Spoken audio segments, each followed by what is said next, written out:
Conta-se que um homem rico, sentindo-se morrer, pediu papel e caneta e escreveu assim. Não teve tempo de pontuar o texto e morreu. A quem deixará a riqueza? No decorrer desse programa, que vai tratar de discutir as questões que envolvem a aprendizagem da pontuação, você conhecerá o desfecho dessa história. Agora vamos ouvir algumas ideias sobre o uso da pontuação. A pontuação é o mesmo fato, tipo assim, você está num trânsito, o farol não está fechado, o que você tem que fazer? Tem que parar, né? A mesma coisa é a pontuação. Eu uso a pontuação para dar pausa no texto. Ponto e vírgula eu nunca sei, mas eu acho que... sei lá. Vírgula é quando a gente tem uma pausa durante a frase, a gente dá uma parada e usa a vírgula, né? Para dar pausa numa hora de respiração, para não dar uma continuidade na frase, quando você para, uma vírgula, um ponto. O que eu aprendi na escola era essa coisinha que eu disse. O ponto é a pausa grande, a vírgula é a pausa pequena e o ponto e vírgula é o intermediário. Fazer uma pausa no texto. Para dar uma certa respirada na hora de ler o texto. Eu acho.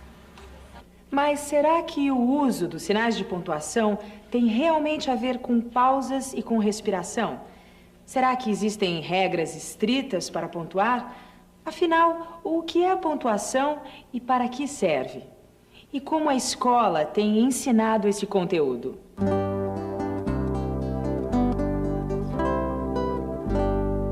Primeiro a gente ensinava as frases, pontuava as frases. Vamos transformar essas frases em interrogativas, coloque o ponto de interrogação. Então, e aí as crianças liam aquilo ali e botavam o ponto de interrogação, que era fazer uma pergunta. Ou então vamos botar o ponto de exclamação nessa frase. Vamos botar o ponto final. Aí eu achava que eu ensinando as frases, quando ele fizesse o texto, ele ia usar aquilo no texto. E o que acontecia? Não usava. Não saía nada, né, no texto. Não usava aquilo ali. Porque, na verdade, quando se ensina a pontuação na escola, tem muito a ver com essa questão que não está ligada ao significado, né? Está ligada a uma questão estanque, quer dizer, tinha no livro didático, né? O ponto é uma respirada grande, vírgula é uma respirada curta, né? Mas que tinha essa coisa muito quadrada de ensinar pontuação, né? Nunca ligada ao significado, mas sempre ligada à questão de que tinha que ficar o texto de uma forma sempre muito estanque. O que está atrás da prática tradicional de ensinar pontuação é também uma visão que eu venho chamando de aditiva da escrita. Então, que assim, para aprender, você aprende as letras e as sílabas, que depois você aprende a juntar em palavras, depois você aprende a juntar as palavras em frases e depois você aprende a juntar as frases em textos. Então, qual é o lugar de ensinar a pontuar? Nessa estrada é quando você está ensinando frase. Isso supõe o quê? Que a pontuação é um atributo da frase. E essa informação falsa que a gente passou a vida inteira dando para os nossos alunos. Porque a pontuação é um atributo do texto, não da frase. Então, se a gente não vai trabalhar com essa questão da regra estanque, vamos respirar e tal, que também não ajudou, que foi o jeito que eu aprendi, como é que a gente pode ajudar as crianças a se aproximarem dessas questões para, de fato, poderem fazer uso delas? Você tem que se aproximar desse objeto de conhecimento observando como ele é usado e tentando usar. Porque se você chegar num objeto de conhecimento como esse, a partir de um discurso sobre ele, você não aprende a usar. Foi o que vocês tiveram na escola, que depois vocês tentaram fazer com os alunos de vocês, um discurso sobre a pontuação.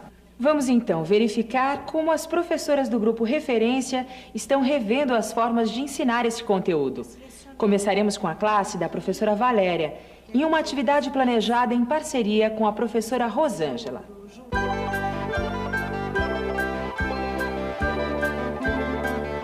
Bom, a atividade de hoje vai ser no caderno de português. E é uma atividade, como está aqui na nossa agenda, É uma atividade de português de pontuação.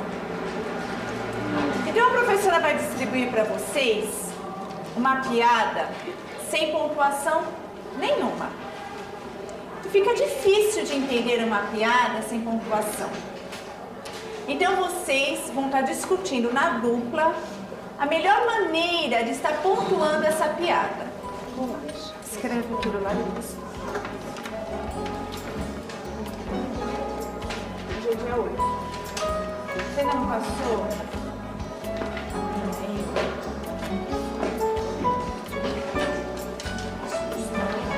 O balconista respondeu: R$1. Açúcar é de graça. Bom, já que vocês chegaram a essa conclusão de pontuação, então agora vocês escrevam aqui embaixo o jeito melhor de se ler essa piada, de entender melhor, tá bom? Então pode começar, os dois. O João chegou ao bar e perguntou: quanto é o café? Ponto final. Mas o Joãozinho perguntou para ele se o açúcar é de graça? Não, foi o balconista que falou. Ele falou sem o Joãozinho perguntar. Falou assim, ó, o café é R$1 e o açúcar é de graça. Ele falou isso. Falou isso? Depois o Joãozinho então me deu 2 quilos. Então pontue do jeito que vocês interpretaram a piada. Tá? Então pode começar a pontuar.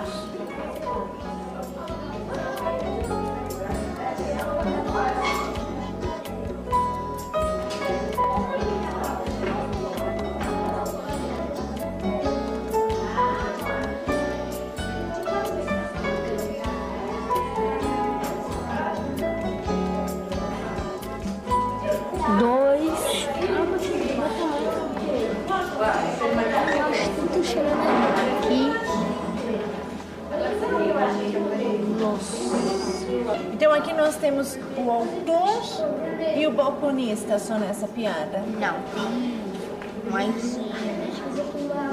João. Mais o João. E o João fala na piada? Tem a fala dele? Não tem? Ah, tem sim, ó. Ele perguntou. Peraí, tem a fala de um personagem no meio do todo? Tem uma fala de personagem no meio do autor. O João chegou ao bar e perguntou. O que aconteceu? Espera um pouquinho antes de você apagar, faz as marcas. Vamos marcar primeiro, depois você reescreve embaixo.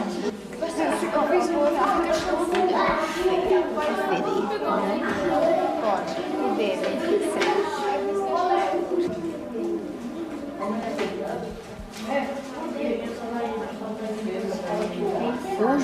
O João chegou ao bar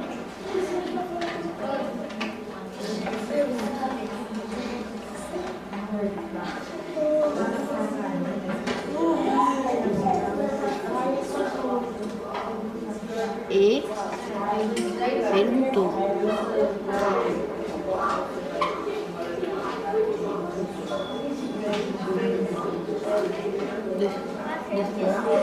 Bom, agora eu gostaria que vocês observassem a pontuação dessas 3 piadas que a professora colocou aqui na lousa. O que você ia falar, David? O que você achou dessas 3 pontuações aqui? Só a última que tá errada. Errada por quê? Porque assim não tem... Ali não tem ponto, travessão. Aquela dali que tá certa do meio. E por que essa aqui não está? Ah, porque não tá, né, professora? Não tá por quê? Não tem pontuação aqui? Tem, mas tá errada. Errada por quê? Fala por quê que ela está, que você acha que está errada. Não tem 2 pontos quando o autor fala. Aqui, lógico que tem, ó. Tem 2 pontos. Mas tem outra... O autor fala... Aí o autor fala. Aqui? Aí não colocou 2 pontos. Ali colocou. Aqui colocou, aqui não colocou na fala do autor. Então, David, aqui você falou que aqui é a fala do autor, tem 2 pontos que ele colocou. E aqui também é a fala do autor, mas ele não colocou 2 pontos. É isso? Então é isso que você está considerando que essa piada não está escrita corretamente. Então, vamos fazer uma discussão em cima da pontuação que o Bruno fez, tá? O David, ele estava falando aqui que essa fala, né, David, você estava falando que aqui é a fala do autor. E o que foi que aconteceu com essa fala do autor aqui? Não precisa. Por quê? Porque é a fala do autor. Só precisa do parágrafo. Eu posso eliminar esse travessão porque aqui é fala do autor. Mas quando é que a gente usa, então, travessão? Quando alguém vai falar, tipo o João aí, ele vai falar, eu acho... Não, quem vai falar agora é o balconista. Então, agora usa o travessão. Quando é a fala do autor, não precisa. Que a Renata falou do uso do travessão quando a fala de personagens na piada, tá certo, Renata. Só que o Bruno, como a piada foi ele que pontuou, ele discorda de uma coisa, não é, Bruno? O que você discorda do que o David fez? Eu discordo dali porque ali é ponto final, não é 2 pontos. Então, leia onde você acha que você discorda. Aqui, o balconista respondeu. Você acha que aqui é ponto final? Por quê, Bruno? Porque eu acho assim que só usa uma vez o 2 pontos, só no começo, assim. Então é que nessa fala, né, Bruno? Eu, balconista, respondeu. Aqui que você discorda que não tem 2 pontos. O 2 pontos só pode aparecer uma vez e já apareceu lá em cima. Mas me parece que a Renata, quando você falou isso, ela discordou imediatamente. O que aconteceu, Renata? Eu acho, professora, que não precisa só ter 2 pontos. Quantas falas de autor tiver... Tipo assim, agora é o autor que vai falar, depois é outra pessoa. Coloca o ponto no 2 pontos, não tem nada a ver se é só... Não pode ser só lá em cima. Agora, pessoal, vamos comparar a escrita desta piada e a escrita desta piada aqui. Ali, aquele E, ele é aqui embaixo. Aquele E não fica lá em cima, ele tem que ficar lá embaixo. Olha, o Daniel, ele observou... Uma coisa que muitos de vocês não tinham percebido, não. O Leandro falou do ponto de interrogação, só que aqui tem um E que o Daniel falou que não faz parte da fala do João. Que o João não vai falar assim, quanto é o café? Que o João ele vai perguntar, quanto é o café? E o Daniel colocou também que esse E faz parte dessa frase aqui de baixo. Então, ele sugeriu para que esse E venha aqui para baixo com letra maiúscula, não foi isso, Daniel? Foi. E que o O ficasse com letra minúscula. Isso aqui? Então, vamos ver se ficou melhor. Quanto é o café? Terceira frase. E o balconista respondeu. Agora vamos ver. O que acontece aqui? O Bruno, ele fez da seguinte maneira. R$1 e o açúcar é de graça.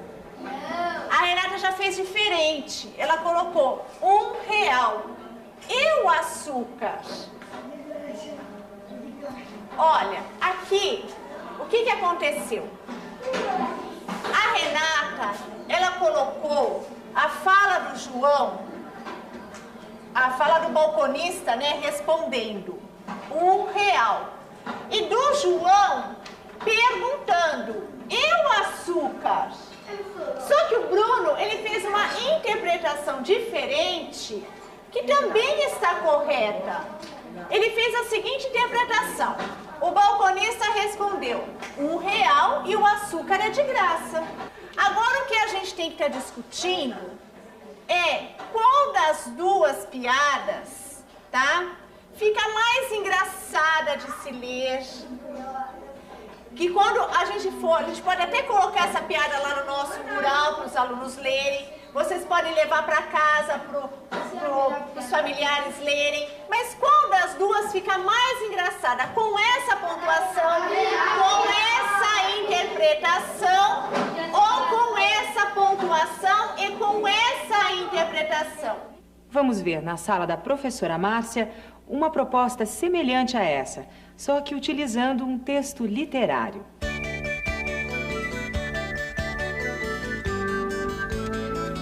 Hoje eu tinha como proposta uma atividade para que as crianças pudessem refletir sobre a pontuação. Organizei então uma situação com um texto não pontuado. Hoje eu trouxe para a gente fazer uma atividade que vocês já estão acostumados a fazer. Eu trouxe um texto, na verdade é pedaço de um texto, um trecho de um texto que está com um problema.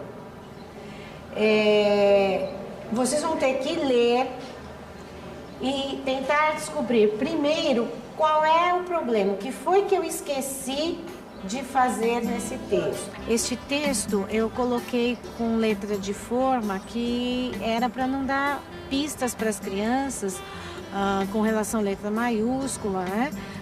Na questão de que ponto eles deveriam estar usando. Então era mais um complicador. Num primeiro momento foi dado uma folha só, um texto só para cada dupla, para eles estarem lendo e pensando e pontuando.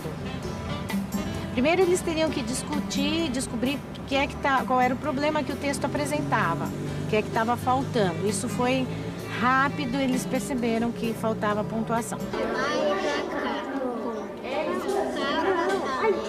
E pensava, mas que bela garota eu sou.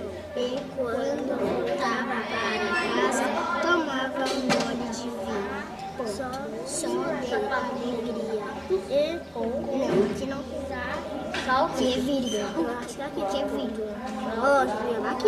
Aqui é vírgula. Bom, é vírgula aqui é vermelho. E como o vinho lhe dava vontade de comer, ela provava do melhor que cozinhava.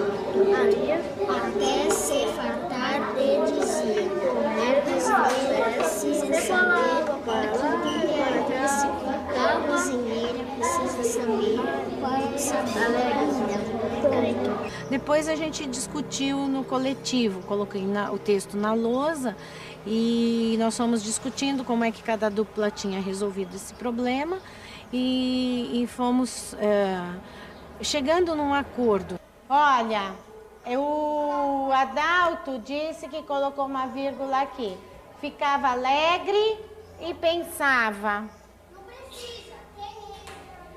A Juliana acha que não precisa porque tem o E. O que você acha, Diogo? Se não tivesse o E, poderia colocar vírgula. Mas não tem E, tem E. Já tem o E. Não precisa. Você se lembra do caso do homem rico que morreu antes de pontuar seu testamento? Pois é, a história continua quando o sobrinho chega, solicita uma cópia do texto escrito por seu tio e faz essas pontuações. Deixo os meus bens à minha irmã? Não, a meu sobrinho. Jamais será para a conta do alfaiate.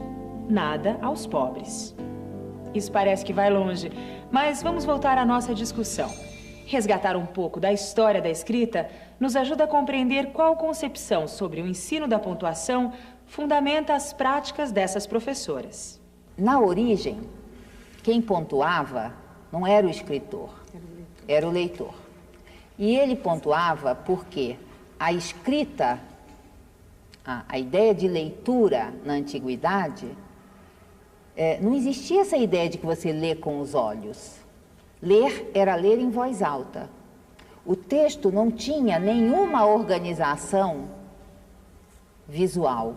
O leitor tinha que estudar o texto, interpretar o sentido dele e depois ele fazia marcas nesse texto para guiar a leitura em voz alta. Essa é a origem da pontuação. Acontece que essa pontuação nunca foi uma pontuação do escritor. E ela também não foi disseminada. A pontuação que se dissemina é a pontuação a partir do livro impresso, do texto impresso. E aí ela deixa de ser uma pontuação do leitor e passa a ser uma pontuação do escritor. E quem formula essa pontuação são os tipógrafos. Formulam isso junto com a introdução de brancos no texto, com a mudança de tipografia, com a mudança de corpo, com a introdução de vários elementos para facilitar a leitura dos mais ignorantes, porque para vender livros não dava para vender só para os sábios, certo? Que não precisavam disso. Então, precisava facilitar o trabalho do leitor. E os tipógrafos, então, vão introduzindo e sistematizando um corpo de artefatos visuais para ajudar a leitura.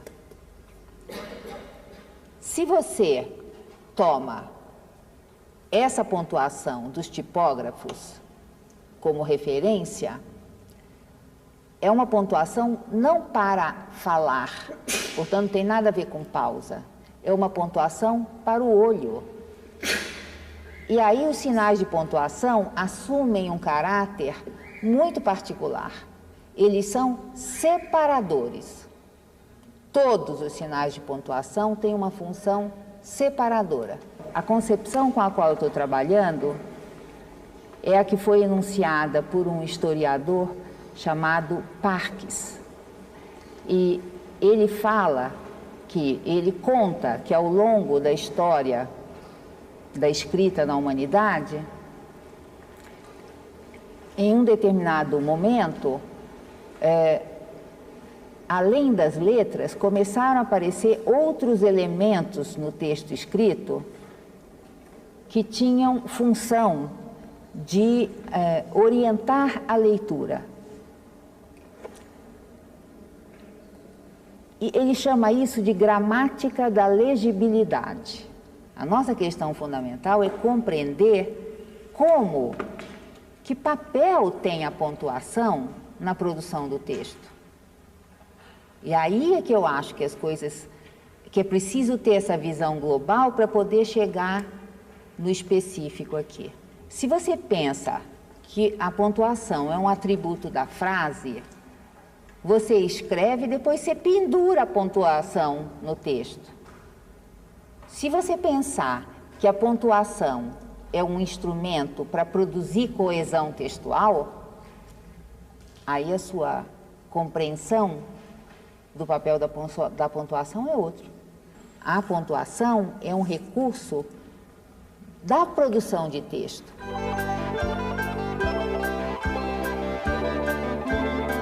Hoje eu coloquei aqui na lousa um trecho deste livro aqui, A Mulher que Matou os Peixes, da Clarice Lispector, que eu estou lendo para vocês. E esse trecho aqui fala da macaca Lisete, quando ficou doente, né, que eles levaram a macaquinha para cuidar para o hospital. Então, nesse texto aqui hoje, nós vamos discutir os sinais que a Clarice usa. Agora, nós vamos ver esse outro pedaço aqui, ó. Ele respondeu assim: vou tentar salvar a vida de Lisete, mas ela tem que passar a noite no hospital. Agora me diga uma coisa. Aqui tem 2 pontos. Por que tem 2 pontos aqui? Por quê? Porque ela ia pôr o travessão. Porque aqui tem? O travessão. E o que o travessão está indicando ali?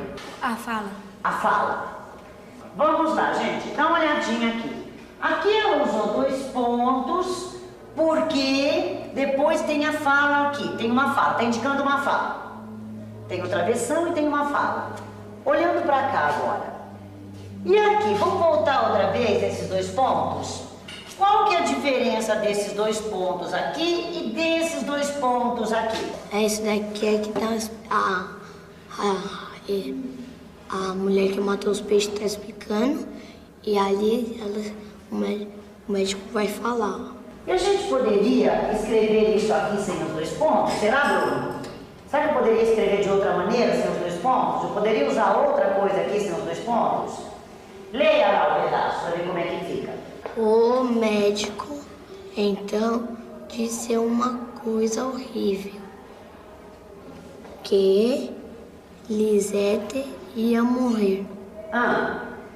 Ela usou 2 pontos. Ela podia usar uma vírgula. Ela poderia? Usar uma vírgula. Poderia usar uma vírgula aqui. O Bruno disse que ela poderia usar uma vírgula aqui também. Só que a Clarice usou os 2 pontos, porque quando a gente vai explicar, é interessante que se use os 2 pontos, mas tem gente que não usa os 2 pontos. Vocês mesmos, você, Bruno, quando escreve, você usa os 2 pontos quando você vai explicar alguma coisa? Não. O que você usa sempre? Vírgula. A vírgula. Então tem um outro jeito de deixar o texto, de quando eu vou explicar alguma coisa, né? Tem um outro ponto para usar, que são os 2 pontos da Clarice. Tá ótimo. Antigamente, quando eu fazia revisão de texto com as crianças, eu sempre fiz a revisão do texto que estava errado. Eu nunca havia pensado em discutir um texto bem escrito e fazer essa revisão e discutir com eles por que o autor usava toda essa pontuação. Vamos ver se aqui ia dar alguma diferença se não tivesse nenhum ponto aqui, ó. Vamos supor, vou botar até esse aqui pequenininho só para ver. Vamos ver se vai dar alguma diferença. Presta atenção comigo. Mas, quando passou o efeito da injeção, ela, de repente, parou de novo e ficou toda quieta e triste na minha mão, o médico. Então, disse uma coisa horrível. Na minha mão, o médico, então, disse uma coisa horrível. Que Lisete ia morrer. Ela também podia morrer. E triste, na minha mão, o médico. Na minha mão, o médico. É isso, na minha mão. Se eu deixar sem nada ali, dá a impressão o quê? Que o médico vai parar em cima da mão dela. A impressão que o médico está lá na mão dela. Então aqui precisaria de alguma coisa, não é? Ponto final. No momento que você discute com eles, né? O que o autor usou para deixar o texto bonito, bem escrito, tanto, né, as palavras quanto a pontuação, quando você começa a chamar a atenção deles, fazer essa discussão, eles começam a pôr em uso isso na hora de produzir os textos. Como será que está o caso do testamento? Pois bem, a irmã do morto chegou trazendo uma cópia do texto escrito pelo irmão, pontuado de acordo com seus interesses. Vejam só. Deixo os meus bens à minha irmã, não ao meu sobrinho. Jamais será para a conta do alfaiate. Nada aos pobres. O caso está se complicando. Vamos ver como a turma da professora Angélica trabalhou em um caso parecido com esse.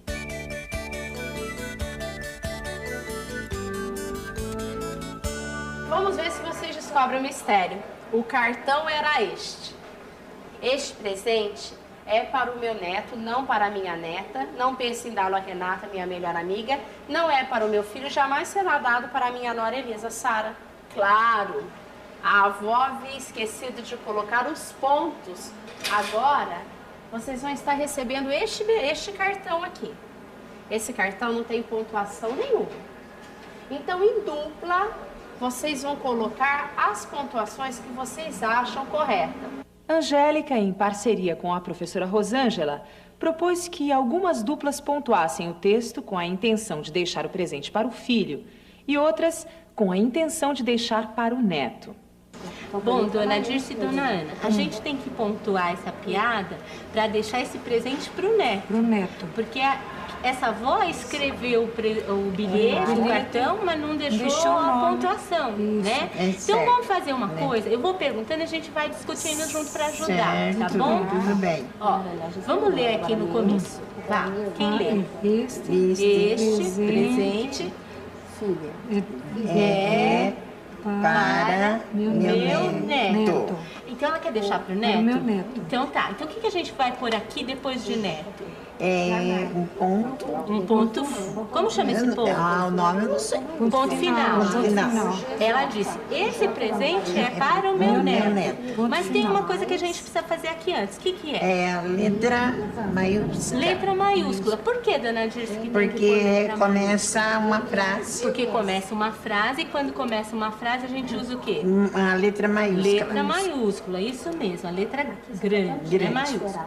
Este presente é para meu neto. Então nós vamos descobrir para quem a do avó Sara deixou esse presente. Então vamos lá, meninos.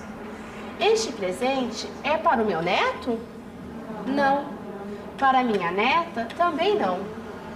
Pense em dá-lo para Renata. Minha melhor amiga? Não. É para meu filho. Jamais será dado para minha nora Elisa. Aqui nesse grupo está diferente a pontuação que elas fizeram e que esse grupo fez. Também está para o filho. Também está para o filho. Também está para o filho, mas está diferente. Mas não foram os mesmos pontos usados. Não. O grupo da professora Rosângela diferenciou do grupo da Dona Maria. Por quê? Aqui, olha, para minha neta, vocês estão perguntando, né? É. Também não. Eles responderam. O grupo de lá não fez assim. Pense em dá-lo para Renata, minha melhor amiga. O grupo de lá pôs ponto de exclamação. Não! E o grupo de cá? Ponto final. Gente, tem diferença? Os dois estão certos, não está? A senhora tem razão, dona Dirce, fica certo. É que um fica com mais ênfase, fica, não, de jeito, quer dizer assim, imagina, não, e o outro fica, não. Pronto, mas os dois estão certos. Isso é que é importante a gente saber, que quando a gente está pontuando um texto, algumas coisas têm certo e errado, mas a maioria delas é de estilo, é de jeito, é como eu quero que fique, sempre pensando assim, em quem vai ler. Quem vai ler vai entender se for com ponto final? Vai. Quem vai ler vai entender se for com exclamação? Também vai. A situação do testamento parece estar longe de uma solução. O alfaiate também apresentou a sua forma de pontuar. Deixo os meus bens à minha irmã? Não. A meu sobrinho? Jamais. Será para a conta do alfaiate. Nada aos pobres. Enquanto aguardamos uma solução para essa disputa, vamos conversar sobre a importância da leitura de textos impressos para a aprendizagem da pontuação. Ler textos pontuados é um movimento em direção ao conhecimento desse objeto, que em geral a gente não considera. Por quê? A escola tem a ideia de que você tem regras que têm que ser definidas, formando um sistema que tem que ser explicitado, sistematizado, não é esse o termo? A ideia é de que você só aprende dessa forma. Bom, o que eu estou dizendo para vocês é que pontuação a gente aprende por outros caminhos. Aliás, os mesmos pelos quais a gente aprende a língua em geral. Eu não estou aqui dizendo que existe uma sequência de ações que você faz articulada para ensinar a pontuar. Que a primeira é dar o texto para o menino ler, depois pegar o texto, mostrar como o autor usou a pontuação e depois ir lá e pedir para ele usar a pontuação. Não é isso. O que eu estou traçando em linhas gerais, o processo de aprendizagem desse objeto de conhecimento. Que existe uma aprendizagem que acontece no nível da leitura, que é uma aprendizagem inconsciente, porque para o leitor, a pontuação é e deve ser invisível, certo? Mas, quando você tem a necessidade de escrever, a pontuação precisa se tornar visível. Não pode ter uma regra fechada, uma caixinha, onde você diz primeiro faz isso, depois faz isso, depois faz isso. Isso é a ideia que a gente discute de que os passos do ensino venham pré-determinados. O professor tem que dialogar com os alunos. Se ele tiver claro o processo, que é um processo de aprendizagem inconsciente, pois um processo pela necessidade de escrever, de tomada de consciência, ele vai ajustar isso nas situações de prática de sala de aula às circunstâncias do que acontecer na classe dele. Hoje, as pessoas escrevem com o computador. Dentro do programa processador de texto do computador, tem uma tipografia inteira, com todos os recursos que uma tipografia tinha e mais alguns. O que está acontecendo hoje é que está aumentando sensivelmente a quantidade e a presença desses artefatos gráficos que ajudam a entender o texto. A presença de diferentes cores, a presença de diferentes marcas, marcadores. O autor, que antigamente escrevia à mão, hoje escreve no computador. E ele começa a introduzir no texto dele esse tipo de recurso. Só que ele não tem nome para isso, né?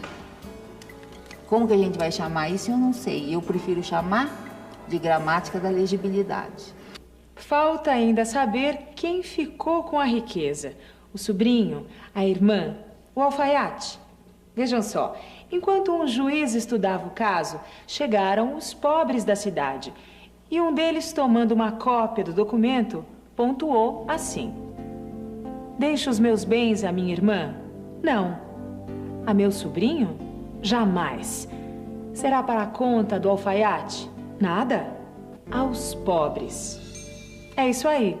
Até o próximo programa.